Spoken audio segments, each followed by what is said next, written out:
एका स्मशानभूमीवरती एक वाक्य लिहिलेलं होतं, मेरी मंजिल बस यही तक थी, मैंने आते आते जिंदगी गुजारली. आम्हाला सगळ्यांना तिथंच जायचंय, पण तिथं जाईपर्यंतचा जो प्रवास आहे ना, तो आम्ही आमच्या धुंदीत जगू, आम्ही आमच्या मस्तीत जगू, कुणीतरी आमची नोंद ठेवावी असं जगू. मला असं वाटतं की तुमच्या माझ्या जाण्याची आणि येण्याची इतिहासाला नोंद ठेवावी वाटली पाहिजे. 130-135 कोटी लोकसंख्या आहे आज. रोज हजारो लोक जन्माला येतात आणि जातात, त्यांच्या नावाची नोंद सुद्धा इतिहास ठेवत नाही. इतिहासाला हेवा वाटला पाहिजे की अरे या व्यक्तीच्या जाण्याची आणि येण्याची नोंद ठेवावी. आपल्याला तितकं समृद्ध जगता येईल का? आणि तसं समृद्ध आयुष्य जर आम्हाला जगायचं असेल तर आम्हाला नेमकं काय अपेक्षित आहे? मला वाटतं या दृष्टीनं विचार करण्याची ही वेळ आहे. नात्यांच्या संबंधानं थोडंसं बोलूया. ती नाती अधिक समृद्ध कशी होतील, मला वाटतं याचा विचार करूयात. तुम्ही बघा, भगवान कृष्ण करंगळीवरती पर्वत उचलतो आणि बासरी पकडताना मात्र 2 हातांनी घट्ट पकडतो. मला सांगा काका, ज्या कृष्णाला करंगळीवरती पर्वत उचलता येतो त्यानं बासरी तर अशी गरगर फिरवली असती की हो, पण ज्याला करंगळीवरती पर्वत उचलता येतो तो कृष्ण बासरी मात्र 2 हातांनी घट्ट पकडतो का? काय कारण असेल? त्याचं कारण असं आहे, पराक्रम हा रणांगणात गाजवायचा असतो आणि नात्यांमध्ये प्रेम जपायचं असतं. आपण उलट करतो. आपण रणांगणात शस्त्र ठेवून देतो आणि नात्यांमध्ये पराक्रम गाजवतो. 10 वर्ष झाले भावासोबत बोललो नाही, काय पराक्रम आहे? 10 वर्ष झाले बहिणीच्या दारात गेलो नाही, कुणाला सांगायचा हा पराक्रम? बहीण गेल्यानंतर तुम्ही जाल साडी चोळी घेऊन, ती गेल्यानंतर तिला कळतं का भाऊ आलाय, फार रडतोय, फार दुःख झालंय, माझ्यासाठी साडी घेऊन आलाय? गेल्यानंतर संवाद नाही, गेल्यानंतर स्पर्श नाही, गेल्यानंतर सहवास नाही. मग जिवंत आहोत तोपर्यंत अहंकार का? जिवंत आहोत तोपर्यंत ही नात्यांमधली हेळसांड का? एवढी घृणा, एवढा अहंकार, एवढी ईर्ष्या येते कुठून? मला ज्ञानोबा माऊलींचा फार हेवा वाटतो. ज्ञानोबा म्हणतात, जो जे वांछील तो ते लाहो प्राणी जात, ज्याला ज्याला जे जे हवंय ते ते मिळू दे. केवढा मनाचा मोठेपणा आहे. समाजाच्या प्रती, लांबच्या लोकांच्या प्रती सोडावं, नात्यांमध्ये सुद्धा लोकांना बोलायला वेळ नाही.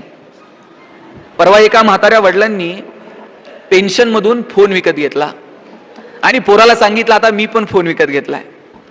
पोरग म्हटलं, बाबा आता या वयात तुम्हाला कशाला फोन हवाय आणि तुम्हाला कुणाला फोन लावायचे? वडील म्हटले, मला कुणालाच फोन लावायचा नाही, पण माझा नंबर आता तुझ्या जवळ ठेव. दिवसभर तासन तास तू नको नको त्यांच्याशी बोलत असतो, आता माझा पण नंबर आहे, कधीतरी मला पण रिंग डायल करत जा, मी शेजारच्याच खोलीत असतो, कधीतरी आपला पण थोडाफार संवाद होऊ दे. आम्ही एवढे कृतज्ञ कसे होतो की जन्म दिलेल्या आई बरोबर बोलायला वेळ नाही, जन्म दिलेल्या बापाबरोबर बोलायला वेळ नाही. एवढी कृतज्ञता येते कुठून? मला वाटतं पोरांमध्ये ते प्रेम, तो ओलावा, नात्यांमधली ती मजा, ती निर्माण करण्यास आम्ही कुठेतरी कमी पडतोय का? मुलं जर अशी वागत असतील तर आम्ही नेमके कुठे कमी पडलो की येणारी पिढीच चुकते? मला वाटतं या संबंधानं कधीतरी चिंतन व्हायला हवं. जोपर्यंत आम्ही अंतर्मनात डोकावूनच बघणार नाहीत, आम्ही साधनांमध्ये तितके गुरफटून गेलोय की स्वतःच्या आत डोकायलाच वेळ नाही. मोबाईल खरं तर खूप सुंदर साधन आहे, विदिन अ सेकंद तुम्ही जगापर्यंत पोहोचता. पण माणसांचं झालं काय माहितीये का? पूर्वी माणसं शांत बसायची हो, चिंतन करायची. आई सांगायची देवासमोर हात जोडा, शुभम करोती म्हणा. वडील सांगायचे जेवायला बसल्यानंतर ताटाच्या भोवती पाणी फिरवा. एकमेकांसोबत बोलायला वेळ होता. काय चुकलं, काय बरोबर हे सांगणारी माणसं होती. आता सगळेजण मोबाईल मध्ये आहेत. कुणाचं चुकतंय आणि कुणाचं बरोबर आहे हे सांगायलाच माणसं उरलेली नाहीत. मोबाईल वाईट आहे या मताचा मी नाही, तो वापरला पाहिजे, उत्तम साधन आहे. पण किती, कुठे, कधी, कशासाठी, किती वेळ? वय वर्ष 0 ते 11 वयोगटातल्या लाखो मुलांचे डोळे निकामी होण्याची वेळ आली आहे. इतका स्क्रीन टाइम त्यांचा मोबाईलवरचा वाढलाय. 2-2, 2.5 वर्षाच्या पोरांच्या हातात तुम्ही मोबाईल देऊन टाकले आणि बाप असं कौतुकानं सांगताय ना, मला कळत नाही ते त्याला कळतंय म्हणते मोबाईलवर. आजी मला सांगा, मूल रडायला लागल्यानंतर तुम्ही काय करायचं?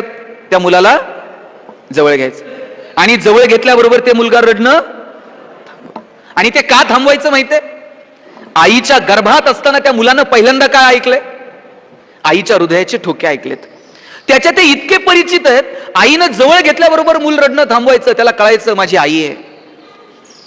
आईचा आणि मुलाचा तो स्पर्श होता. आता मूल रडायला लागल्यावर आई काय करते? बरं, आता हे मी सांगितलंय का? आई पर्समधनं मोबाईल काढते, मुलाच्या हातात देते, आणि हातात मोबाईल आल्याबरोबर मूल रडणं. आता हा कुणाचा पराजय आहे? हा ज्ञान विज्ञान तंत्रज्ञानाचा विजय आहे का मातृत्वाचा पराजय आहे? हे ठरवण्याची वेळ आलेली आहे. हे आज का बोलायचं माहितीये का? की आमच्या चिंतनाची वेळ संपली, चिंतनाच्या जागा संपल्या. ते व्हायला हवं, तो संवाद व्हायला हवा. दुर्दैवानं तो संवाद उरला नाही. अहो, पाहुणे जर घरात आले आणि आई जर चहा घेऊन गेली तर पाहुणा पटकन विचारायचा, गणेश कितवीला आहे? कावेरी तू कितवीला आहे? संवाद होता, विचारपूस होती. पाऊस पाणी आहे का? उद्योग व्यवसाय बरा आहे का? नोकरी कशी चालू आहे? आता पाहुणे आले आणि आई चहा घेऊन गेली, पाहुणा असलं काहीच विचारत नाही. हो, पाऊस आहे का? पाणी आहे का? आई आल्याबरोबर पाहुणा विचारतंय, तुमच्याकडं छोट्या पिनचा चार्जर आहे का? ते अस्वस्थ आहे. आणि त्याच्या अस्वस्थतेचं कारण काय? त्याच्या मोबाईलची बॅटरी लो आहे. मोबाईलची बॅटरी लो असणं हे जर आमच्या अस्वस्थतेचं कारण असेल तर आम्ही कुठल्या प्रकारचा संवाद साधणार आहोत? नात्यांमधली मजा, नात्यांमधला आनंद घ्यायचा असेल, नाती जर समृद्ध करायची असेल तर पहिली पायरी आहे ती म्हणजे संवादाची. आणि तो दोन्ही बाजूंनी असायला हवा. त्या संवादाची सुरुवात तरी किमान होईल का? मला वाटतं याच्यासाठी विचार करूयात. मोबाईल हे संवादाचं उत्तम माध्यम आहे, पण त्याच्या पलीकडे जाऊन स्पर्शाचा सुद्धा एक संवाद असतो. तो स्पर्शाचा संवाद आता हरवत चाललाय का? वडील पोराच्या पाठीवर थाप मारत होते, मूल धावत धावत जाऊन वडिलांना मिठी मारत होतं. त्या स्पर्शामध्ये काय मजा आहे हो? मला सांगा, आजही तुम्ही माहेरी गेलात आणि आईनं नुसता गालावरून हात फिरवला, प्रवासाचा सगळा शीन हलका होऊन जातो की नाही? आईच्या स्पर्शामध्ये ती मजा आहे, तो आनंद आहे. आईनं नुसतं जवळ घेऊन गालावर ओठ लावले तरी स्वर्ग सुखाची अनुभूती मिळून जाते. त्या स्पर्शामध्ये ती मजा आहे. आता मी बघतो बायका लिपस्टिक पुसेल म्हणून पोरांना फ्लाइंग किस द्यायला लागल्या. चलो बाबाय, स्पर्श नाही हो. 10-10 वर्षाची पोरं होईपर्यंत बापाच्या पायावर पाय टाकून झोपत होती. आता 2-2 वर्षाच्या मुलांचे सेपरेट बेडरूम आहेत. जुन्या काळात आई बापाला शरीराचे धर्म नव्हते का? होते, पण त्यांनी ते जोपासत असताना ठराविक वयापर्यंत मुलांचे स्पर्श तुटू दिले नाहीत. आता 2-2 वर्षाच्या मुलांचे जर सेपरेट बेडरूम असतील, नाही ना त्यांनी म्हातारपणी आपला बेड गावाच्या बाहेर काढला तर लक्षात ठेवा. ठराविक वयापर्यंत तो स्पर्श असला पाहिजे, ठराविक वयापर्यंत तो संवाद असला पाहिजे, मुलाचा आणि बापाचा स्पर्श असला पाहिजे. माझ्या तरुण पोरांना विचारेल, किती दिवस झाले आपल्या वडिलांसोबत स्पर्श नाहीये? किती दिवस झाले आपल्या वडिलांसोबत साधा हाताला हात लागलेला नाहीये? आज काका आपल्यात नाहीयेत आणि आज तुम्ही सगळेजण 5 मिनिटासाठी देवाला विनंती केली की नाही, आता एवढे सगळे पाहुणे मित्र जमलेत, एक 5 मिनिटासाठी आमच्या वडिलांना पाठवा, एकदा फक्त त्यांच्या पायाला हात लावू द्या. आता शक्य आहे का? माणसं गेल्यानंतर भेटत नाहीत. जोपर्यंत माणसं जिवंत आहेत तोपर्यंत स्पर्श आहे. आणि त्या स्पर्शाला किती सुंदर जागा आहेत. सकाळी घरातून बाहेर पडलात ना, आईच्या पायावर फक्त डोकं ठेवून बघा, आई जीव ओवाळून टाकते, माझं आयुष्य पण तुला लाभू दे. बापाच्या पायाला फक्त हात लावून बघा, बाप असा पाठीवर थाप मारतो, पठ्ठ्या सुखात राहा म्हणतो. हे जे स्पर्श आहेत ना, त्या स्पर्शाची मजा काही और आहे. मला वाटतं ज्यांच्या नशिबानं घरात आईबाप जिवंत आहेत त्यांनी तो स्पर्श ठेवला पाहिजे, त्यांनी तो संवाद ठेवला पाहिजे. घरातली म्हातारी माणसं या ट्यूबलाईट इतका प्रकाश देत नाहीत, पण त्यांचं देवघरात निरंजनासारखं तेवत राहणं महत्वाचं असतं. ते विझून गेलं ना, मग त्या लोकांची किंमत कळायला लागते. घरातले म्हातारे वडील आता ते दुकानावर जाऊन बसू शकत नाहीत, पण त्यांनी खुर्ची टाकून घरात नुसतं बसून जरी राहिलं ना तरी घरात एक रुपा बसतो. घरातली म्हातारी आई आता स्वयंपाकघरात जाऊन भाकरी नाही थापू शकत, पण ती कॉटवरती नुसती अशी बसून जरी राहिली ना पोरांकडे पाहत, तरी सुद्धा ते घराचं वैभव असतं. म्हणून ज्यांच्या नशिबानं घरात म्हातारी माणसं आहेत त्यांना जपलं पाहिजे. आपल्याकडे बाप नावाची गोष्ट प्रचंड दुर्लक्षित आहे. खर तर वडील बोलून दाखवत नाहीत, त्यांच्या भावना व्यक्त करत नाहीत. पहा, प्रत्येकाचं एक वेगवेगळं स्थान आहे. आईचं एक वेगळं स्थान आहे, तसं बापाचं सुद्धा एक वेगळं स्थान आहे. ठेच लागली का आपण पटकन आई ग म्हणतो, पण समोर साप आला तर बाप रे. प्रत्येकाचं वेगळं स्थान आहे. आई कमी नाही किंवा बाप कमी नाही. तुम्ही नात्यांची तुलना कमी जास्त कधी करू शकत नाहीत.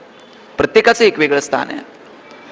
पण बापाचं हे असं असतं की त्याला बोलता येत नाही, त्याला त्याचं दुःख सांगता येत नाही, तो रडत नाही. आणि बापाचं आणि मुलीचं नातं काही वेगळंच आहे. म्हणजे बाप स्वतःला चप्पल घालणार नाही, पण पोरगी कॉलेजला निघाली की तिला शूज घेऊन देणार. स्वतः सायकलवर कामाला जाईल, पण पोरीला कॉलेजला टू व्हीलर घेऊन देणार. तिला बोटाला धरून चालायला शिकवणार, तिला बोलायला शिकवणार, तिला खांद्यावर घेऊन सगळ्या बाजारात मिरवणार. बाप जेव्हा पहिल्यांदा कॉलेजला मुलीला सोडवायला जातो ना, तेव्हा त्याच्या मनाची घालमेल काही ओर असते. पोरगी जोपर्यंत कॉलेजमधून येत नाही तोपर्यंत त्याचं लक्ष त्या कॉलेजच्या वाटेकडे असतं. एक एक रुपया काढून ठेवतो पुरीच्या लग्नासाठी. तुम्ही आठवून बघा, तुम्हाला त्यांनी पहिल्यांदा चालायला शिकवलं, बोलायला शिकवलं. सायकल जेव्हा वडिलांनी तुम्हाला चालायला शिकवली, आल्हादपणे तुमचा हात काढून घेतला होता. आई कदाचित ओरडली असेल, अहो हात राहू द्या, पण बापाला माहित आहे कधीतरी हात सोडायचा आहे. आता तो सोडला पाहिजे तरच तिला सायकल चालवता येईल. तो सायकलचा हात सोडून देतो. तुम्ही तुमच्या पायावर उभं राहिलं पाहिजे, तुम्ही तुमचा प्रवास केला पाहिजे, हीच भावना असते प्रत्येक बापाची. तुमच्या लग्नात तर बाप असा फेटा घालून तुरा काढून मिरवत असतो सगळ्या मांडवात. अभिमानानं पुरीचं कल्याण झालं म्हणतो. दिवसभर त्याची मान अशी उंच असते, पण कन्यादान झालं ना मग मात्र मान खाली घालतो. जावायच्या हातात हात देतो आणि सांगतो, तळ हाताच्या फोडाप्रमाणे जपलंय, सांभाळून घ्या जावाय बापू. दिवसभर त्याच्या डोळ्यातून अश्रूचा एक थेंब येत नाही, पण तुमची गाडी एकदा निघून गेली ना मग मात्र खांबाच्या पलीकडे जाऊन एकटाच रडतो. तो बाप असतो. बाप ह्या नात्याची जागा तुम्ही कशानंच भरून काढू शकत नाही अशी असते. तुम्हाला खर्चटलं तरी त्याला वेदना होतात, तुमच्या डोळ्यात पाणी आलं तरी त्याचं हृदय फाटून जातं. इतकं प्रेम असतं मुलीचं आणि बापाचं. आता बघा, वडील रिटायर होतात, रिटायर झाल्यानंतर ते घरी असतात, ते वारंवार आपल्या मुलीला फोन करतात. 8 दिवसातून तरी ते तुम्हाला व्हिडिओ कॉल करतील, मिस कॉल देतील, कामात असेल का काय मेसेज करतील. तुम्ही गडबडीत आहेत असं लक्षात आलं ना मग म्हणतील काही नाही, सहज बाळा फोन केलता, कर तुझं काम. बोलायचं असतं पण तुम्ही गडबडीत आहात हे लक्षात येतं आणि ते फोन ठेवून देतात. जर आई अगोदर गेली आणि वडील राहिले तर ते आतून खचलेले असतात, पण ते दाखवत नाहीत. नातवाबरोबर मुलांबरोबर रमून जातात, नातवाला चिवकाऊच्या गोष्टी सांगत राहतात. अशा वेळेस वडील कधीतरी तुम्हाला फोन करतात आणि एक वाक्य असतं फोन ठेवतानाच जे काळीच पिळवटून टाकतं.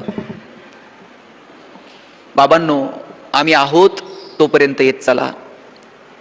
ज्या दिवशी तुमचे वडील तुम्हाला फोनवर म्हणतील ना, बाई आम्ही आहे तोपर्यंत येत जा, तोपर्यंत तेव्हा हातातली सगळी कामं बाजूला ठेवा आणि भेटत चला. जोपर्यंत माणसं आहेत तोपर्यंतच त्यांना भेटता येईल, तोपर्यंतच त्यांच्याशी बोलता येईल, तोपर्यंतच त्यांच्याशी संवाद साधता येईल. माणसं एकदा निघून गेली ना मग फक्त आठवणी, मग फक्त सांगायचं आमचे बाबा असे होते, आमची आई अशी होती.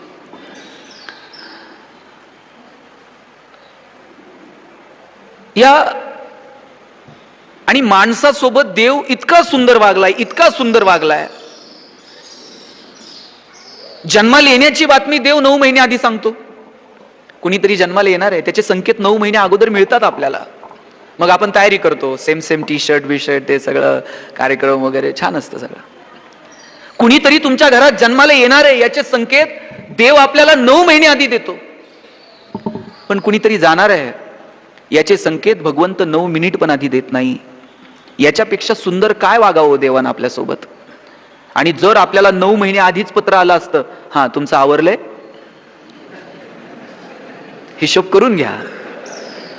तर आपण राहिलो असतो का हो पुढचे 9 महिने? पत्र आल्याबरोबर लोक गेली असती. याच्यापेक्षा देवानं आपल्यावर काय उपकार करावेत? आपण जाणार कधी आहोत हे आपल्याला माहित नाही, म्हणून आपण नात्यांच्या बाबतीत कदाचित गाफील राहतो. आपल्याला वाटतं भेटता येईल की, बोलता येईल की, कुठं जातायत, ही मीटिंग महत्वाची आहे, हे अमुक महत्वाचं आहे. माणसाशी पाखरांसारखी भुरकन उडून जातात. गावाच्या पलीकडे गेली तर परत येतील, शहराच्या बाहेर गेली तर परत येतील, घराच्या बाहेर गेली तर परत भेटतील. पण या जगातून एकदा निरोप घेतला तर परत भेट नाही. परत मग फोटोच्या अल्बममध्ये शोधायचं, कुठल्या तरी आठवणींमध्ये त्यांना आठवायचं. आठवणींमध्ये आठवावं याच्यासाठी आठवणी क्रिएट कराव्या लागतील. त्या आठवणी क्रिएट करण्यासाठी त्या नात्यांना वेळ द्यावा लागेल. इतके कृतज्ञ होऊ नका की आपल्याला नातीच आठवणार नाहीत. मी म्हणत नाही पैसे कमवू नका, साधनांच्या मागे धावू नका. जेवढी साधनं निर्माण करायची तेवढी कमा, जेवढे पैसे कमवायचे तेवढे कमवा. पण आपण हे सगळं कुणासाठी, कशासाठी करत आहोत याची बेरीज वजाबाकी स्वतःच्या मनात कधीतरी असायला हवी. परवा ते झुंझुनवाला ते गेले आणि त्यांचं एक आर्टिकल आजच्याच वर्तमानपत्रात आलेलं आहे. त्यांनी त्यांच्या भावना व्यक्त केल्यात की 5,000 रुपयापासून मी इन्व्हेस्ट करायला सुरुवात केली आणि आता 46,000 कोटींपर्यंत त्याची सगळी प्रॉपर्टी आहे. आणि तो सांगत होता की याच्या 10% जरी प्रॉपर्टी माझ्याकडे असती तरी मी हीच गाडी वापरली असती, याच घरात राहिलो असतो. मी ज्यावेळेस तारुण्यात होतो त्यावेळेस प्रचंड सिगरेट ओढल्या, प्रचंड ड्रिंक केलं. पण ज्यावेळेस शुगर वाढली आणि व्हीलचेअरवरती आलो त्यावेळेस मला कळायला लागलं की आयुष्यामध्ये या प्रॉपर्टीच्या बरोबरीनं आरोग्यही तितकंच महत्वाचं आहे, बाकीच्या गोष्टीही तितक्याच महत्वाच्या आहेत. आणि त्या आर्टिकलमध्ये खूप सुंदर आले की त्याचे वडील त्याला सांगायचे, वेळोवेळी म्हटले की मला माझ्या वडिलांनी मला जमिनीवर राहा याची जाणीव जर कोणी करून दिली तर मला माझ्या वडिलांनी जाणीव करून दिली. वडील सांगायचे तुझ्याकडे किती पैसे आहेत याला माझ्या लेखी महत्व नाहीये, पण तुझ्याकडे तुझ्या हातात दानत किती आहे, तू इतरांना देण्यासाठी तुझ्या हात किती सरसवतात. माझे पाय जमिनीवर ठेवायचं काम जर कुणी केलं असेल तर तो म्हणतो माझ्या वडिलांनी केलं. एक मुलगा आणि एक वडील, त्याचे वडील मूर्तिकार होते आणि छान मूर्ती बनवायचे आणि त्यांनी त्याच्या मुलालाही मूर्ती बनवायला शिकवलं होतं. आणि दोघंही ते मूर्ती घेऊन बाजारात गेले. बाजारात गेल्यानंतर वडिलांची मूर्ती 100 रुपयाला विकली गेली आणि मुलाचीही मूर्ती 75 रुपयाला विकली गेली. मुलाची मूर्ती 75 रुपयाला गेली आणि वडिलांची मूर्ती 100 रुपयाला गेली. मुलाला वाईट वाटलं की म्हटलं बाबा तुम्हीच मला मूर्ती बनवायला शिकवलं आणि आज तुमची मूर्ती 100 रुपयाला घेतली आणि माझी मूर्ती 75 रुपयाला का गेली? वडिलांनी सांगितलं डोळे थोडे आखीव रेखीव कर, चेहऱ्यावरचे हावभाव जरा चांगले रेखाट, तुझी मूर्ती पण जास्त किमतीला विकली जाईल. दुसऱ्या वेळेस वडिलांनी सांगितलं तशी मूर्ती बनवली आणि बाजारात गेला. आणि बाजारात गेल्यानंतर त्या दिवशी वडिलांची मूर्ती 100 रुपयाला गेली आणि मुलाची ही मूर्ती 100 रुपयाला विकली गेली. मग येताना वडील त्याला सांगायला लागले, राजा पुढच्या वेळेस हात ज्या वेळेस बनवशील ना त्यावेळेस बोटांवरती जरा लक्ष दे, पायाच्या बोटांवरती जरा लक्ष दे. मुलगा म्हटला बाबा आता तुम्ही मला कशी मूर्ती बनवायची सांगायच्या भानगडीत पडू नका. तुमची पण 100ला गेली आहे आणि माझी पण 100ला गेली आहे. आता तुम्ही मला कशाला सांगता कशी बनवायची? वडील हसले आणि म्हटले सेम असंच उत्तर मी माझ्या वडिलांना दिलं होतं आणि तेव्हापासून आतापर्यंत माझी मूर्ती 100 रुपयाला विकली जाते, त्याच्यापेक्षा जास्त रुपये तिला कधीच मिळाले नाही. आपल्याला वाटतं की ही जुनी लोक शिकलेली नाहीयेत किंवा आम्हाला जरा जास्त कळतं, मग त्यांचं काय ऐकावं? असं नाहीये. खरं तर 4 गोष्टी आपल्यापेक्षा जास्त पाहिलेल्या आहेत, त्यांचे अनुभव ऐकणं याच्यात कमीपणा काय? पोरं सरळ सरळ म्हणतात ए आई तुला कळत नाही. मला विशेष वाटतं तिला कळत नाही, मग कुणाला कळतंय? 4 पुस्तकं आम्ही जास्त शिकलो म्हणजे आम्ही आई बापापेक्षा मोठे होत नाहीत. मी म्हणत नाही आई वडिलांनी काही चुकीचं सांगितलं म्हणजे ऐका, पण ते ऐकून घेणं, त्यातून मार्ग काढणं, तो संवाद किमान ठेवणं ही मुलगा म्हणून तुमची माझी जबाबदारी नाहीये का? ती तुमची माझी जबाबदारी. माझं तर सगळ्या पालकांना सांगणं, तुम्हाला ते भाषणात बऱ्याचदा असं सांगितलं जातं भारत भाऊ की मुलांचे मित्र मित्र व्हा. मी म्हणतो की अजिबात मुलांचे मित्र मित्र व्हायच्या फंदात पडू नये आईबापानं. आपण मुलांचे चांगले आई वडीलच व्हावं. त्यांना खूप मित्र आहेत कॉलेजला. आपण त्यांचे मित्र व्हायच्या फंदात पडू नका. त्यांचे चांगले आई वडील व्हा. मुलांनी तुमच्यासोबत बोललं पाहिजे, त्यांच्या भावना तुमच्यासोबत व्यक्त केल्या पाहिजेत. मित्र व्हायच्या फंदात पडलं का ते लगेच बापाच्याच गळ्यात हात घालताय.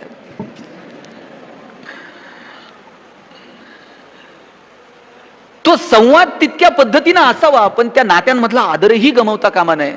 मला वाटतं याची जबाबदारी पालक म्हणून आपण सांभाळली पाहिजे. मला हेवा वाटतो शिवाजी महाराजांसारखा बाप ज्या वेळेस संभाजीराजांचा इतिहास तुम्ही सगळ्यांनी वाचलाय, ऐकलाय. संभाजीराजे आयऱ्यागैऱ्याच्या पोटी जन्माला येऊ शकत नाही, त्याच्यासाठी शिवाजीराजासारखा बापच असावा लागतो. आपण संभाजीराजांना छावा म्हणतो, पण बाप सिंह असल्याशिवाय छावा पण जन्माला येत नाही. त्याच्यासाठी बाप सिंह असावा लागतो. संभाजीराजांच्या जडणघडणीमध्ये काय भूमिका आहे शिवाजीराजांची. मिर्झा राजेसोबत तह झाला आणि त्या तहामध्ये एक एक किल्ला मिर्झा राजेला द्यावा लागला. मिर्झा राजेला किल्ले दिले आणि नुसते किल्ले देऊन थांबले नाहीत, औरंगजेबाला भेटायला जावं लागलं. औरंगजेबाला भेटायला गेले. जाताना शिवाजीराजे एकटे गेले नाहीत, एवढ्याचा संभाजीराजा त्या संभाजीराजाला सोबत घेऊन गेले. मधला प्रवास आहे. त्या मधल्या प्रवासामध्ये बाप लेकाच्या काहीतरी गप्पा झाल्या असतील की नाही. शिवाजीराजे आणि संभाजीराजे एकमेकांसोबत त्या प्रवासात काहीतरी बोलले असतील. आणि काय बोलले असतील शिवाजीराजे संभाजीराजांना. स्विस बँकेत आपला अकाउंट आहे, पुण्यात आपले 2 फ्लॅट आहेत, काय सांगितलं काय असेल. शिवाजीराजांनी संभाजीराजांना सांगितलं असेल, शंभूराजे आजपर्यंत तुम्ही जिंकणं बघितलं, आजपर्यंत तुम्ही यश बघितलं, आयुष्यातला संघर्ष सुद्धा जवळून बघा, चला माझ्यासोबत. घेऊन गेले. तिथं गेल्यानंतर औरंगजेबानं एक हत्ती संभाजीराजांना भेट म्हणून दिला आणि थोडीशी गंमत करावी म्हणून दिलेर खान म्हटला, शंभूराजे आप इतने छोटे हो और हाथी इतना बड़ा है, इस हाथी को आप महाराष्ट्र में कैसे ले जाओगे. एवढासा संभाजी राजा दिलेर खानाच्या डोळ्यात डोळे घालून सांगतोय, तो जानवर है, बैठकर जाएंगे, नहीं आया तो खींच कर ले जाएंगे, लेकिन हमारे आबा साहब ने जो आपको किले दिए हैं वो तो अभी महाराष्ट्र में है, उन्हें आप आगरा कैसे ले आओगे. एवढासा संभाजी राजा पण दिलेर खानाच्या डोळ्यात डोळे घालून सांगतो, तहात दिलेत आणि गेल्यावर घेऊ की परत एक एक. लढणं काय असतं, पेटून उठणं काय असतं, हे असंच शिकले नाहीत संभाजीराजे.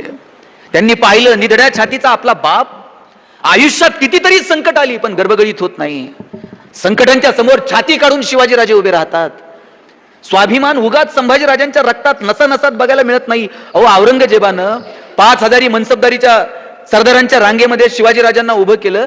शिवाजीराजांनी त्या दरबारात पाठ दाखवली औरंगजेबाला. आजपर्यंत औरंगजेबाला दरबारात कुणी पाठ दाखवली नव्हती. रिवाजच असा होता, मुजरा करायचा आणि 10 पावलं मागं जायचं, पाठ दाखवायची नाही. अपमान वाटला शिवाजीराजांना आणि शिवाजीराजांनी पाठ दाखवली औरंगजेबाला आणि निघून गेले दरबारातून. एवढासा संभाजीराजा बघतो, अरे सिंहासारखा माझा बाप इथं औरंगजेबाची धडकी उडवेल, त्याच्या दरबारात असं वागू शकतो, तर आम्ही पण आमचा स्वाभिमान जपला पाहिजे. आम्ही आदर्श बाप म्हणून हे नुसते सांगून आदर्श निर्माण होत नाही. तो तुमच्या माझ्या वागण्यातून, तुमच्या माझ्या चालण्यातून, तुमच्या माझ्या जगण्यातून मुलांच्या समोर आदर्श निर्माण होतात. बाप म्हणून पोराच्या समोर काय आदर्श निर्माण करायचा हे बापानं पण ठरवलं पाहिजे. संभाजीराजे बघतात, शिवाजीराजे सिंहासारखे जगले म्हणून संभाजीराजे तसं जगू शकले. तसं आम्ही ठरवलं पाहिजे की बाप म्हणून आम्हाला आमच्या पोरांच्या समोर काय आदर्श निर्माण करायचे, आमच्या येणाऱ्या पिढीनं आमच्या विषयी नेमकं काय सांगायचं. आणि माझा दावा आहे, आपण सांगू तसं मुलं वागत, आपण जसं वागू तसं मुलं वागतात. तुम्ही घरात सुविचार लिहून ठेवायचा, व्यसन करू नये. आणि घरात बापच पोराला सांगतोय, दा जरा गॅसहून सिगरेट पेटून आण. पोरगा असं येतंय बापाकडे जसं ऑलिम्पिकची ज्योत घेऊन आलंय. बाप कानातनं दूर काढतो. हे सगळ्या शाळेत सांगतोय, जादूगार बाप आहे, कानातनं दूर काढ. पोरग काय करणार आहे हो. आपण तसंच करणार आहोत. आपण जसं वागू तसं येणारी पिढी वागणार आहे. म्हणून काय आदर्श येणाऱ्या पिढीच्या समोर निर्माण करायचा, मला वाटतं ते ठरवावं लागेल. संभाजीराजांचा विषय निघाला म्हणून सांगतो, कुणाच्याही पोटी चांगली मुलं जन्माला येत नाहीत. 2-2.5 हजार सैन्यानं असा संभाजीराजांना वेढा घातला होता. रौल खान ओढून सांगत होता, खींच लो संभाजी की तलवार. पण एकाचं सुद्धा धाडस झालं नाही की संभाजीराजांच्या समशेरीला हात घालावा. शेवटी सांगितलं दोर आणा, साखळदंड आणा आणि गिरफ्त करा संभाजीराजाला. दोर आणले, साखळदंड आणले आणि संभाजीराजा गिरफ्त झाला. औरंगजेबाच्या समोर उभे आहेत संभाजीराजे. ज्या संभाजीराजांच्या डोक्यावरती आयुष्यभर सह्याद्रीचा मुकुट होता, त्याच संभाजीराजाच्या डोक्यामध्ये विदूषकाची टोपी घातली. ज्या संभाजीराजाच्या डोळ्यांना आयुष्यभर या सह्याद्रीचं सौंदर्य बघितलं, त्याच संभाजीराजाच्या डोळ्यात तप्त सळया सर्र आवाज करत आत घुसल्या, डोळे घेऊन मागे पडल्या. आपल्या डोळ्यात कुसळ गेलं तरी वेदना होतात. ज्या संभाजीराजांच्या कानानं आयुष्यभर या सह्याद्रीचं संगीत ऐकलं, त्याच संभाजीराजाच्या कानात तप्त शिसं ओतलं गेलं. औरंगजेबाच्या समोर उभा आहे संभाजीराजा, हातात साखळदंड आहेत. आणि औरंगजेबानं विचारलं, बोल संभा, हार किसकी और जीत किसकी? संभाजीराजे म्हटले, हार कुणाची जीत कुणाची काय विचारतोस? आमच्या हातातल्या बेड्या काढ. ज्या क्षणाला आमच्या हातातल्या बेड्या काढशील, त्या क्षणाला संभाजी तोंडानं सांगणार नाही कुणाची हार कुणाची जीत. संभाजीच्या हातातली समशेर सांगेल कुणाची हार कुणाची जीत. घरी गेल्यानंतर औरंगजेबानं डोळ्यात पाणी आणून सांगितलं बायकोला, कितना खुशकिस्मत है वो शिवा जिसने ऐसी औलाद पैदा की. मेरी 4 औलादे लेकिन सब गदों की फौज. कुणाच्याही पोटी चांगली मुलं जन्माला येत नाहीत. आपण आदर्श फक्त सांगून नाही निर्माण करू शकत, आपल्या वागण्या बोलण्यातनं मुलांच्या समोर आदर्श निर्माण राहतील का? मला वाटतं याचा विचार करावा. दोघं नवरा बायको फिरायला निघाले आणि जाता जाता आईला म्हटले, आई बाबा आजच्या दिवस तुम्ही शेजारच्या मंदिरात जेवायला जा. आई म्हटली, बाबा ते आता एवढं लांब नाही जाता येत, गर्दी असते, 2 भाकरी थापून जा. सून म्हटली, आई आज जरा गडबड आहे, आजच्या दिवस जा फक्त, उद्या मी स्वयंपाक करणारच आहे. त्यांच्यासोबत त्यांचा लहान मुलगा होता आणि पुढच्या प्रवासात निघाल्यानंतर मुलगा आईला म्हटला, आई ज्यावेळेस मी मोठा होईल ना, त्या दिवशी आपला बंगला मंदिराच्या भिंतीला खेटून बांधेल म्हटला मी. तिल्ली राजा, मंदिराला एकदम खेटून का? नाही म्हटली, तुला जर मंदिर मी आणि माझी बायको जर कुठे बाहेर जेवायला गेलो तर तुला लांब जायचा त्रास होऊ नये ना, म्हणून एकदम खेटूनच बांधणार म्हटले बंगला. आपण जसं पेरू तसं उगवणार आहे हो. गहू पेरून ज्वारी उगवत नाही, ज्वारी पेरून हरभरे उगवत नाही. तुम्ही जे पेरणार आहात ते उगवणार आहे. माझं सगळ्या तरुण पोरांना एक विनंती आहे, ज्यांच्या ज्यांच्या नशिबानं घरात म्हातारी माणसं आहेत त्यांना जपा. ही पिढी परत नाही हो. त्या नऊवारीतल्या डोक्यावर पदर घेतलेल्या, ते फेटेवाले टोपीवाले, ही शेवटची पिढी. नंतर औषधाला सुद्धा सापडणार नाही ती माणसं. या माणसांकडे पैसे नव्हते पण ही माणसं आनंदात जगली. ही जी जुनी पिढी ना साहेब, मला यांचा फार हेवा वाटतो. आता आपल्या पिढीला काय करायचंय साहेब? आपल्या पिढीच्या जबाबदाऱ्या तरी काय आहेत? खरा विचार करा. एक फ्लॅट घ्यायचा आहे पुण्यात, त्याचंच कर्ज फेडायचं आहे आयुष्यभर. एक गाडी घ्यायची, तीच सगळ्यांना दाखवायची, तिचेच हप्ते फेडायचे. आपल्याला बहिणींचे लग्न करायचे ठेवलेत का? आपल्याला भावाला कुठं पाईपलाईन करून द्यायची आहे का? अहो जुनी पिढी पैसे नव्हते पण काय जगली हो. बहिणींचे लग्न केले, भावांचे संसार सेटल केले, पुतणे शिकायला होते, भाचे शिकायला होते. एखादा जर त्यातला शिकला आणि त्याची परिस्थिती जर बरी असली, अहो शहरात जर गावाकडचं माणूस जर ऍडमिट असलं तर हे शेजारच्या माणसाला डबे घेऊन जात होतं. पैसे नव्हते पण मस्त आनंदात जगली हो माणसं. 10 लोकांचे संसार उभे केले आलो. आता आम्हाला आमचंच बघायचंय, त्यातच आम्हाला असलं कौतुक आहे. 2 BHK घेतला सांगताय, 3 BHK, बरंच कौतुक आहे, घ्या. मग ते सगळं वास्तुशांतीला सगळं गाव येणार, ते जेवण खावणं होणार, असला आनंद असतोय. आणि का असू नये? आयुष्यात म्हणतात घर पाहावं बांधून, वीर बघावे खांदून, पण ते कौतुक किती वेळ असतंय? त्यातलं कुणीतरी एकानं फक्त जाताना सांगितलं पाहिजे, साहेब जरा ते किचनची दिशा, हे इतकं टेन्शन मध्ये येते ना, हे पाहुण्याकडे बघत नाही कुणाकडेच बघत नाही, ह्याचं लक्ष फक्त किचन दिशा. साधनं वाढत गेली हो पण आनंद किती होरपळून गेला त्यातला. ह्या जुन्या माणसांकडे पैसे नव्हते पण ही माणसं आनंदी फार होती. मला सांगा, नवीन साहेब नोकरीला लागलात, किती पगार होते हो तुम्हाला? 200-500 रुपये पगाराने तुमच्या नोकऱ्यांची सुरुवात झाली. जर बायको कधी शिर्डीला चला म्हणली तर आपल्याकडे गाडी नव्हती, मित्राची गाडी घ्यायची, दुसऱ्या मित्राकडून 50 रुपये घेऊन त्यात पेट्रोल टाकायचं. निम्म्या रस्त्यात गाडी गेल्यावर पेट्रोल संपत होतं, गाडी वाकडी करायची, टाकीत फुकायचं. कसलं सायन्स होतं. बायको अशी बघायची, कोणत्या मुहूर्तावर याची माझी गाठ पडली, हे कसला सायंटिस्ट आहे. अशाही परिस्थितीत बायकोनं नुसता खांद्यावर हात ठेवू द्याव, कित्येकांच्या गाड्या बिना पेट्रोलच्या शिर्डीला गेल्यात. पैसे नव्हते पण आनंद किती होता.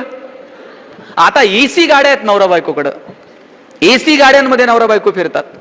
बायको तिकडच्या खिडकीतनं तिकडे बघते, नवरा इकडच्या खिडकीतनं इकडे बघतो, आणि ड्रायव्हर मधल्या आरशातनं दोघांकडे बघत असते. हे बोलत का नाहीत?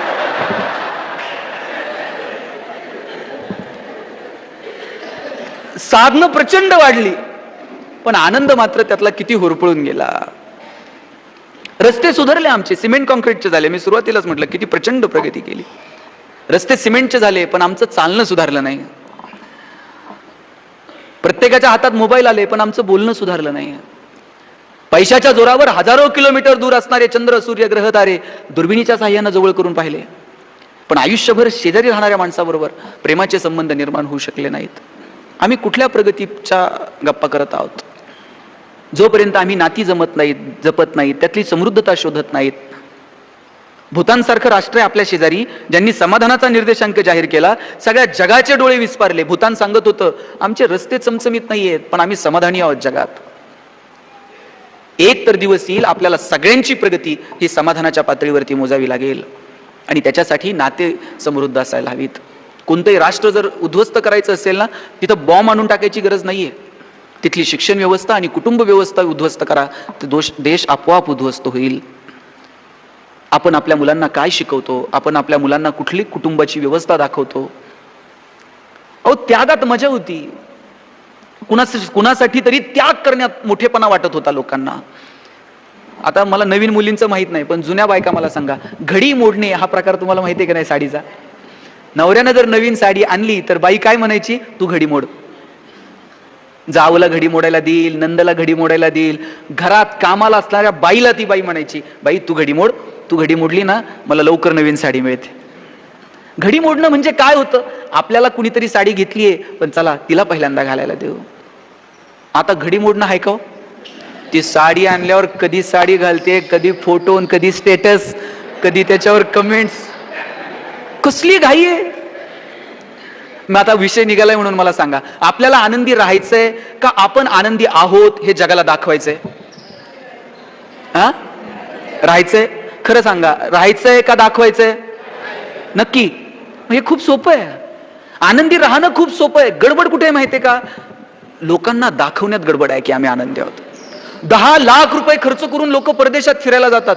बरं, जातात तिथलं काय बघतच नाही हो. फोटो काढतोय, स्टेटसला ठेवतोय, फोटो काढतोय, स्टेटस. बरं, आता तुमच्याकडे सुविधा आहे स्टेटस ठेवायची, ठेवावं. साधनं मुबलक आहेत. पण खरं दुःख कधी आहे माहितीये का? ज्याच्यासाठी स्टेटस ठेवलंय त्यानं जर बघितलं नाही ना, असं वाटतंय सगळ्या ट्रिपचे पैसे व्हायला गेले. आनंदी राहायचंच नाहीये. आपण किती आनंदी आहोत हे जगाला कळलं पाहिजे. आनंद ही अंतर्मनाची कॅरेक्टरिस्टिक आहे. सुख ही तुमच्या अंतर्मनाची भावना आहे. ते एक वैशिष्ट्य आहे तुमच्या मनाचं. ज्ञानोबा किती सुंदर सांगतात, किंबहुना सोये जीव आत्मयाचे आहे, तेथ जे होय तया नाम सुख. ज्ञानोबा सांगतात आत्म्याशी जे संबंधित आहे त्याला सुख म्हणावं. दुर्दैवानं आपण आत्म्याशी संबंधित असणाऱ्या सुखापासून लांब लांब साधनांमध्ये सुख शोधायला लागलो. पूर्वी लोक गोल करून बसायची जेवायला, आपण सगळेजण बसलेलो आहोत. आता गोल राहिलाय का हो घरात जेवताना? आता अर्ध गोल झालाय पुढे, आणि मग फक्त रिमोट एकमेकाला फेकून हाणायचंच राहिलेलं असतंय. अर्ध गोल झाला. वडील काय सांगा, आमचे आजोबा सांगायचे, पोरांनो आता जेवायला बसलायत ना, ताटाच्या भोवती पाणी फिरवा. आणि म्हणलं काय होतं ते पाणी फिरवल्यावर? ताटातले अन्नपदार्थ बदलतात का? आजोबा सांगायचे ताटातले अन्नपदार्थ बदलत नाहीत, पण त्या अन्नपदार्थाचा प्रसाद होऊन जातो, आणि प्रसाद कधी फेकून द्यायचा नसतो. मग आजोबा आम्हाला सांगायचे आभार माना. म्हटलं कुणाचे आभार मानायचे? ते सांगायचे ज्यानं पिकवलं त्या शेतकऱ्याचे आभार माना, जिनं शिजवलं त्या आईचे आभार माना, आणि ज्यानं भूक दिली त्या भगवंताचे आभार माना. किती मजा होती हो. माणसं कृतज्ञ होती. निसर्गाच्या प्रती, नात्यांच्या प्रती, घरातल्या माणसांच्या प्रती आपण कृतज्ञ असलं पाहिजे. ज्या बापानं आपल्याला चालायला शिकवलं त्याच्याविषयी कधीतरी कृतज्ञता व्यक्त केली पाहिजे. बाबा तुम्ही होतो म्हणून आम्ही अधिकारी झालो, बाबा तुम्ही दिशा दाखवली म्हणून आम्ही शिकलो, बाबा तुम्ही कष्ट घेतले म्हणून आम्हाला हे सगळं पाहायला मिळालं. बोलून बघा, वर्ष 6 महिन्यानं आयुष्य वाढतंय बापाचं. त्यानं तुम्ही बोलून दाखवलं म्हणजे त्यांना काय कुठला पुरस्कार मिळत नाही, पण बापाला जाणीव होते की मुलांना माझ्या कष्टाची जाणीव आहे. आईला म्हणून बघा, आई तुझ्यासारखी भाजी कोणाला जमत नाही. हा, बायको नसताना म्हणा, पण म्हणा.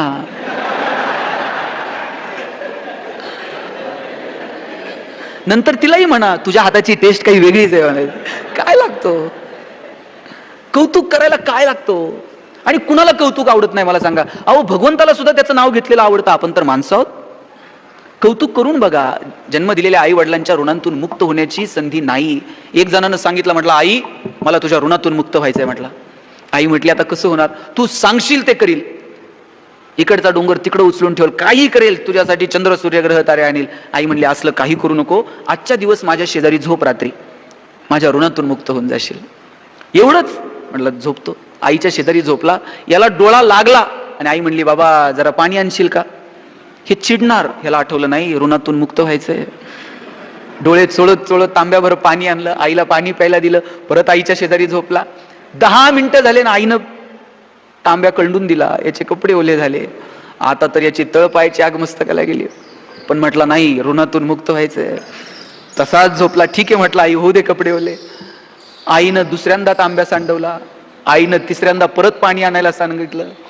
आणि चौथ्यांदा पहाटे पहाटे साखर झोपेत जेव्हा आईनं तांब्या अंगावर ओतला, त्यावेळेस मात्र पोरग चिडलं. म्हटलं आई तुला समजतंय का, मला कामावर जायचंय सकाळचं. एकदा झालं, दोनदा, 4 वेळा. आई म्हणली 4 वेळा? लहान होता तेव्हा रात्रीतून 40 वेळा माझी साडी ओली करायचा. मी कधी म्हटले नाही सकाळी उठून मला डबा करायचा आहे, स्वयंपाक करायचा आहे. आईच्या ऋणातून मुक्त होणं एवढं सोपं नाही. बापाच्या ऋणातून मुक्त होणं एवढं सोपं नाही. आणि मुक्त होण्याचा प्रयत्न तरी का करावा? कशासाठी? आपण कधीही त्या ऋणातून मुक्त होऊ शकत नाहीत. म्हणून त्या नात्यांना एक वेगळा आदर द्या, तो सन्मान द्या. आणि कोणत्याही आईबापाची अपेक्षा नाहीये की पोरांनी रोज 10-5 हजार आमच्या हातात आणून ठेवावेत. आईबापाची इतकीच अपेक्षा आहे, मस्त राहा, चांगले जगा, तुमचा संसार चांगला करा. आणि बाबांनो त्यातून वेळ मिळाला तर मग आमच्याशीही 2 शब्द गोड बोला. इतकीच अपेक्षा असते आईवडिलांची. याच्यापेक्षा कोणत्या बापाची काय अपेक्षा असते? काहीही नाही. बाप रामाचा असो नाही तर रावणाचा, बाप कृष्णाचा असो नाही तर कंसाचा, प्रत्येकाचा आपल्या लेकरावरती तितकंच प्रेम असतं. अहो, कृष्ण जन्माला आल्यानंतर आईबापाच्या अंगावर खेळता पण आलं नाही हो. बापाला असं टोकरीमध्ये घेऊन सोडून यावं लागलं. आणि परत नंद यशोदेलाही कृष्णाला सोडून जावं लागलं मथुरेला. मथुरेला गेला आणि इकडे आई वडील रडत बसले. त्यावेळेस त्यानं उद्धवाला सांगितलं, माझे आई वडील मी गेल्याचा शोक करतायत. जा उद्धवा, तू हुशार आहेस, तू शास्त्र जाणणार आहेस, तू ज्ञानवंत आहेस. माझ्या आई वडिलांची जाऊन समजूत काढ आणि त्यांना सांग, कृष्ण हा नुसता तुमचा मुलगा नाही, कृष्ण हा साक्षात ईश्वर आहे, चराचरात कृष्ण आहे, कणाकणात कृष्ण आहे. आणि मग तुम्ही रडता का? कृष्ण गोकुळात आहे, कृष्ण मथुरेत आहे, कृष्ण द्वारकेत आहे, कृष्ण सगळीकडे आहे, तुम्ही रडता का? त्यांना जरा समजावून सांग. उद्धव आला आणि असं शास्त्रकार सांगतात की गावात विचारलं कृष्णाचे आई वडील कुठे आहेत. एका गोपिकेनं सांगितलं, या आश्रूंच्या दिशेनं जा, तिथं आई वडील सापडतील. तिथे गेल्यानंतर आई वडिलांना पाहिलं तर ते शोक व्यक्त करत होते. आणि यांनी सांगितलं, मी उद्धव आहे, कृष्णाचा मित्र आहे. मग त्याला जवळ घेतलं आणि विचारलं, कृष्ण कसा आहे? उद्धव म्हटला, मी हेच सांगायला आलोय, तुम्ही रडू नका. कृष्ण हा नुसता तुमचा मुलगा नाहीये, कृष्ण हा साक्षात देव आहे. आता मात्र कृष्णाचे आई वडील जास्त रडायला लागले. उद्धव म्हटला, तुम्हाला समजतंय का, तो साक्षात भगवंत आहे, तो नुसता तुमचा मुलगा नाहीये. कृष्णाचे आई वडील म्हटले, मग तर आता आणखी दुःख झालं. आजपर्यंत वाटत होतं फक्त आमचा मुलगाच आम्हाला सोडून गेलाय, आज कळालं आम्हाला देवच सोडून गेलाय. आता आम्ही आमचं दुःख कुणाच्या समोर मांडायचं? लक्षात घ्या, देवाला प्रत्येक ठिकाणी जाता आलं नाही म्हणून त्याने प्रत्येक घरामध्ये आई वडील पाठवले. तुम्हाला इकडं तिकडं मंदिरात कुठंच देव शोधायची गरज नाहीये. घरात ज्याच्या ज्याच्या आईबाप आहेत त्याच्या ठिकाणी विठ्ठल आहे, त्याच्या ठिकाणी रुक्मिणी आपल्याला सापडणार आहे. आपल्या देव्हाऱ्यात आपल्या काळजात आईबापाला ठेवता आलं ना, तिथंच मथुरा आहे, तिथंच काशी आहे. इकडं तिकडं देव शोधायची गरज नाही. म्हणून ज्यांच्या नशिबानं आहे त्यांनी जपा. अहो, मी किती उदाहरणं सांगू तुम्हाला. ज्ञानोबांना इंद्रायणीमध्ये पाऊल ठेवू दिला नाही लोकांनी. पाऊल ठेवायला लागले तर तिथली लोक म्हटली, इंद्रायणीमध्ये जर पाऊल ठेवला तर इंद्रायणी अपवित्र होऊन जाईल. ज्ञानोबांनी धाडसानं पाऊल ठेवलं आणि सांगितलं, या ओंजळीत दिसणारा चंद्र, इंद्रायणीच्या पात्रात दिसणारा चंद्र आणि गंगेच्या पात्रात दिसणारा चंद्र वेगळा आहे का? मग आम्ही इथं पाऊल ठेवल्यानंतर ही इंद्रायणी अपवित्र होईल कशी? ही साक्षात गंगा आहे. लोकांनी सांगितलं हुज्जत घालू नको, दगड धोंडे घेऊन ज्ञानोबांच्या पाठीमागे लागली लोक. ज्ञानोबा पळत पळत जाऊन झोपडीमध्ये जाऊन बसले, जाताना पडले, हाताला खरचटलं, ती जखम तशीच लपवली का तर आईला बापाला वाईट वाटू नये आपलं दुःख बघून. घरी गेल्यानंतर आईने विचारलं, ज्ञाना रडतो का? सांगितलं काही नाही, येताना खरचटलो म्हणून डोळ्यात पाणी आलं. त्या दिवशी रुक्मिणीनं नवऱ्याला सांगितलं विठ्ठलपंतांना, आपल्या पोरांना माणूस म्हणून जगता यावं याच्यासाठी पैठणला जा, तिथल्या विद्वानांना शुद्धीपत्र मागा आणि आपल्या पोरांना तरी माणूस म्हणून जगू द्या. विठ्ठलपंत पैठणला आले, हात जोडून त्या सभेत उभे राहिले आणि सांगितलं, द्याल ती शिक्षा आम्ही बघू, पण आमच्या पोरांना माणूस म्हणून जगू द्या. आणि सभेनं पोथ्यांची पानं चाळली आणि सांगितलं, एकच शिक्षा, देहांत प्रायश्चित्त. आपल्या लेकरांना माणूस म्हणून जगता यावं म्हणून विठ्ठलपंत आणि रुक्मिणीनं दोघांचा देह त्या पात्रात बुडवून टाकला, का तर फक्त पोरांना माणूस म्हणून जगता यावं. कोण कोण एवढं ओतप्रोत प्रेम तुमच्यावरती करतं? साने गुरुजींची कथा आपण सगळ्यांनी ऐकलीये. प्रियसीनं सांगितलं, आईचं काळीज घेऊन ये. काळीज घेऊन निघाला, ठेच लागली, काळीज खाली पडलं आणि त्यातूनही आवाज आला, बाळा लागलं नाही ना? ज्ञानोबा सांगतात, लेकुराचे हित वा हे माऊलीचे चित्त, ऐसी कळवळ्याची जाती करी लाभा विन प्रीती. लाभा विना प्रीती करणारं जर कोण असेल तुमच्यावरती तर केवळ तुमची आई आणि तुमचा बाप. या दोन गोष्टी जर जगात सोड, मला सांगा आपण किती प्रगती केली, सांगायची कुणाला हो? मोठा बंगला बांधला, बापाला सांगा, हेवा वाटतो बापाला, आमची परिस्थिती नव्हती, पोरांनी कष्टाने उभं केलं. आईला तुमचा हेवा वाटतो, सायकल नव्हती, पोरानं गाडी घेतली. आई बाप गेल्यानंतर आपली प्रगती पाहून आनंद होईल अशी किती माणसं आपल्या आयुष्यात आहेत, स्वतःला विचारा. खरं तुमच्या प्रगतीत खुश होणारं, खरं तुमच्या छोट्या छोट्या गोष्टींमध्ये आनंद मानणारं या जगात जर कोण आहे तर फक्त आई आणि वडील आहेत. आणि म्हणून त्यांना जपा, ईर्ष्या मनात ठेवू नका. मला असं नेहमी वाटतं, आई आणि बाप आहेत ना, ह्या भावना आहेत, ही नुसती नाती नाही आहेत स्त्री पुरुषांमध्ये विभागलेली. बाप असणं हे वेगळं नातं आहे, आई असणं हे एक वेगळं नातं आहे. आई असणं हे निवळ तुमच्या स्त्रीत्वाशी निगडीत नाही आणि बाप असणं हे निवळ तुमच्या पुरुषत्वाशी निगडीत नाही. कितीतरी स्त्रिया अशा आहेत की नवरा गेल्यानंतर बापासारख्या उभ्या राहिल्या खंबीरपणे पोरांच्या पाठीमागं. आणि आई असणं हे जर निवळ तुमच्या स्त्रीत्वाशी निगडीत असतं ना, निवळ तुमच्या प्रसूती वेदनांशी निगडीत असतं ना, 750 वर्ष 21 वर्षाच्या तरुणाला लोक माऊली म्हटले नसते. आज एवढ्या वर्षानंतर सुद्धा ज्ञानोबांना लोक माऊली म्हणतात. कारण काय? ती एक भावना आहे. ज्ञानोबांचे अभंग बघा, ऋणू झुनू रे भ्रमरा, सांडितो अवगुणू. अवगुण या शब्दाला अवगुणू म्हणावं, इतकं गोड काय कोण बोलतो? किती गोड आहे बोलण्यामध्ये. आणि उकाराची भाषा कोण बोलतं? आई बोलते. बाहेर जग तुम्हाला बाळासाहेब म्हणेल, आई काय म्हणते? आई उकाराची भाषा बोलते. ती भाषा ज्ञानोबा बोलले म्हणून ज्ञानोबांना लोकांनी माऊली म्हटलं. ज्ञानोबांनी सांगितलं कसं बोलावं. मी एकच सांगतो, नाती जर जपायची असतील ना, गोड बोला, चांगलं बोला, कौतुक करा.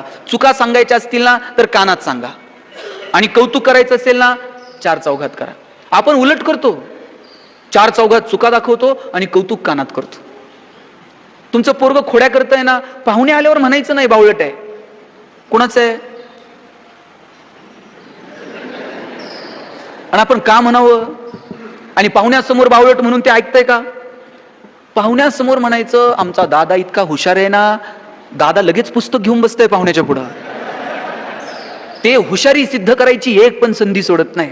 आणि तुम्ही जर म्हणले ना बावळट आहे, ते थांबतच नाही घरात, ते बाहेर जात आहे, पाहुण्याच्या बुटात पाणी होतील, लेसला लेस बांधील. ते बावळटपणा सिद्ध करायची एक पण संधी सोडत नाही. मग चांगल्या गुणांचं कौतुक करा, चुकत असेल तर कानात. मग चांगल्या गुणांचं कौतुक करा, चुकत असेल तर कानात सांगा. ज्ञानोबांनी सांगितलं कसं बोलावं. साच आणि मवाळ, मितुले आणि रसाळ, शब्द जैसे कल्लोळ अमृताचे. ज्ञानोबा म्हणतात कसं बोलावं. साच आणि मवाळ, मितुले आणि रसाळ, शब्द जैसे कल्लोळ अमृताचे. अमृताचे कल्लोळ बाहेर पडावेत असं बोला. आपण कसं बोलतो? परवा एक पेशंट चेक करायला डॉक्टर आले आणि डॉक्टर सांगत होते चांगलं चुंगलं खात जा, खाण्यापिण्यावर पैसे खर्च करा. बायको बाहेर पळतच आली, म्हणली यांना 10 वेळा सांगितलं खाण्यापिण्यावर पैसे खर्च करत नाही. मग म्हणली असं डॉक्टरच्या मढ्यावर पैसे घालावं लागतात. काय बोलावं? ते डॉक्टर परत चेक करते का? ते 2 इंजेक्शन मारून निघून जाते. कसं बोलावं? चांगलं बोलायला काय पैसे लागतात का? चांगलं बोला, चांगला विचार ठेवा. तुम्हाला एक जास्त वेळ तुमचा घेत नाही, तुम्हाला एक गोष्ट सांगतो मी. तुम्हाला कळेल मी का म्हटलं की बाप असणं हे फक्त रक्ताचं नातं नसतं. एक गौराक्का होती, त्या गौराक्काला पत्र आलं होतं. तिचं नुकतंच लग्न झालं आणि लग्न झाल्यानंतर तिला पत्र आलं की आबाची तब्येत खराब आहे आणि गौराक्का लागलीच निघून ये.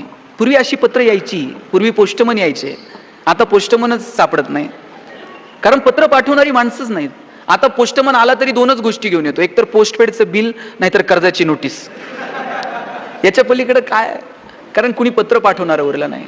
गौराक्काला पत्र आलं, गौराक्का लागलीच आहे, आबाची तब्येत खराब आहे. गौराक्का निघाली आबाला भेटायला. शेवटचे आता 5 मिनिट घेतो. आबाला भेटायला निघाली आणि जाताना एसटी मध्ये 6-7 तासाच्या प्रवासात तिला तिचा सगळा जीवन प्रवास आठवला. तिला आठवलं की ती अवघ्या 7 वर्षांची होती त्यावेळेस आबानं तिला दत्तक घेतलं होतं. तिचा मामा तिला सोडवायला आला होता आबाकडं. टोपी घातलेला, धोतर घातलेला, काळं जॅकेट घातलेला आबा. त्या अनोळखी माणसाच्या हातात तिच्या मामानं गौराक्काचा हात दिला आणि सांगितलं, गौराक्का, हा आबाच आता इथून पुढे तुझं सगळं काही आहे. जाताना मी खूप रडले. कोण कुठला अनोळखी आबा. आणि माझ्या मामानं खुशाल माझा हात त्याच्या हातात दिला आणि ज्यावेळेस मी खूप रडायला लागले त्यावेळेस मोठा बिस्किटचा पुडा माझ्या हातात दिला. 2 वेळा मामानं मागे वळून बघितलं आणि परत जो चालता झाला, परत मामा कधीच आला नाही. मी 7 वर्षांची होते, आबांनी मला लहानाचं मोठं केलं. मी 7 वर्षांची होते तेव्हा आबा 7 वर्षांचा झाला. मी 8 वर्षांची झाले तेव्हा आबा 8 वर्षाचा झाला. आबा माझ्यासाठी लहान मुलासारखा वागत राहिला. रात्री झोपताना 1 ग्लास भरून दूध माझ्या उशाला आणून ठेवायचा आणि सांगायचा, गौराक्का, दूध पिऊन झोपलं की मग चांगली झोप लागते. सकाळी जर उठायला उशीर झाला तर आबाचा आवाज यायचा, गौराक्का उठा आता, का सूर्याला आत बोलू. आबा असं म्हटलं की आम्ही उठायचं, शाळेला जायची तयारी सुरू व्हायची. आबा रोज मला शाळेत सोडवायला यायचा. मी 9वीला गेले तेव्हा आबाला म्हटलं, आबा आता अजिबात तुम्हाला सोडवायला यायचं नाही. आबा म्हटला, का बरं. नाही आबा, मला नाही आवडत, मैत्रिणी मला चिडवतात, रोज तुझे वडील तुला सोडवायला येतात, कशासाठी, मला नाही आवडत आबा. त्या दिवशी आबा काहीच बोलला नाही, तसाच झोपला. दुसऱ्या दिवशी आवाजही आला नाही, गौराक्का उठा. माझी मीच उठले. आबा म्हटला, गौराक्का, तुम्ही आता मोठ्या झालात, मला कळलंच नाही, आता नाही यायचं तुला सोडवायला परत. आबा परत कधी सोडवायला आला नाही. पण मी 10वी पास झाले तेव्हा लहान मुलासारखा नाचला होता. साऱ्या गावात पेढे वाटत सुटला होता. आमची गौराक्का पास झाली, गौराक्का पास झाली. माझ्या लग्नामध्ये सगळ्यांना पत्रिका वाटत फिरत होता. म्हटला मामा यायला हवे होते, पण लग्नात मामा आला नाही, कुणी आलं नाही. आबानंच मला वाटं लावलं. आमच्या घराच्या शेजारी एक रामाचं मंदिर होतं. तिथं आबा मला राम रक्षा म्हणायला घेऊन जायचा आणि शेवटी म्हणायचा, गौराक्का, रामाला सांगा आमचं रक्षण करा. आबा नेमका काय रामाला मागायचा ते मला कळलं नाही, पण मला सांगायचा की स्वतःचं रक्षण कर, असंच म्हण. आता आबा थकलाय आणि आज पत्र हातात येऊन पडलंय की आबा आता आजारी आहे. सगळा प्रवास उरकत मी घरी आले. पाहते तर काय, आबा अंथरुणाला खिळून पडलेला होता. पळत गेले, आबा म्हणून हाक मारली तसा आबा शरीरातले सगळे त्राण एकत्र करून उठला आणि म्हटला, गौराक्का, तुझीच वाट बघत होतो. गालावरून हात फिरवला तसाच आबा खाली पडला. आबाचा श्वास वाढला होता. आबाला म्हटलं, आबा काय होतंय तुला. गौराक्का, मी तुझीच वाट बघत होतो. ती समोरची लाल पिशवी आहे ना, त्यात मी माझं मृत्यूपत्र करून ठेवलंय. पुरी सुखी राहा असं म्हणत आबानं डोळे मिटले, ते कायमचे. परत आबा कधी भेटला नाही. आबाच्या मृत्यूपत्रात आबानं लिहून ठेवलं होतं की माझ्या अकाउंटवरचे काही पैसे आहेत ते गौराक्काला द्या. काही पैसे जिनं मला आयुष्यभर डबा पुरवला त्या शेजारच्या काकूला द्या. काही पैसे शेजारच्या राम मंदिराला दिले होते. राहतं घर हे त्या मंदिरात येणाऱ्या प्रवाशांसाठी ठेवलं होतं. सगळ्या गोष्टींची विल्हेवाट आबानं जिथल्या तिथे लावून आबा कायमचा निघून गेला. सगळे विधी आटपले आणि आम्ही जायला निघालो. त्यावेळेस समोरच्या काळ्या पेटीवरती एक डायरी होती.